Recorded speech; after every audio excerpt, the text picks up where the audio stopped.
मसँग चाहिँ एउटा सिम्पल रियाक्ट कम्पोनेन्ट छ जसले चाहिँ few lines of code return गरिरहेको छ।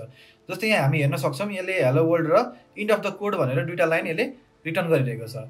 अब यहाँ मैले यो हेलो वर्ल्डलाई चाहिँ कन्डिसनली रेन्डर गरिरहेको छ। भन्नुको मतलब यदि यो इज भिजिबल भन्ने स्टेट ट्रु छ भने यो हेलो वर्ल्ड रिटर्न गर्ने भयो, लाइक अहिले भइरहेको छ। र इनकेस यो फल्स छ भने यसले यो रिटर्न गर्दैन र इन्ड अफ द कोड मात्रै रिटर्न गर्छ।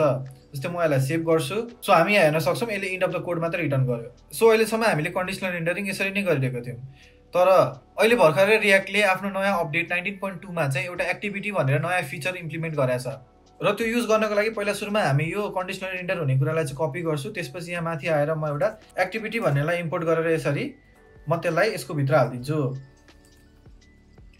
So like this. अब म यो तलको कोडलाई हटाइदिन्छु। सो यति मात्रै गरेर पुग्दैन। सो यति गर्दाखेरि हाम्रो यो हेलो वर्ल्ड त देखियो। अब यसलाई हामीले कन्डिसनली कन्ट्रोल गर्नुपर्छ। भन्नुको मतलब यो इज भिजिबल ट्रु छ भने यो देखाउने र इज भिजिबल फल्स छ भने यो नदेखाउने।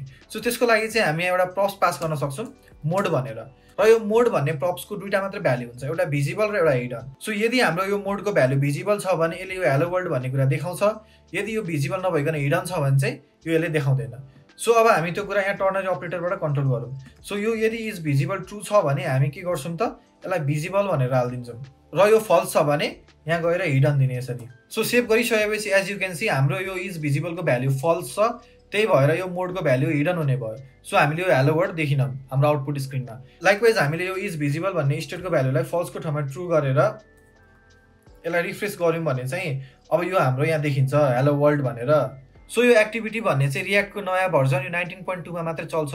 त्योभन्दा प्रिभियस भर्जनमा चाहिँ यो काम गर्दैन है त।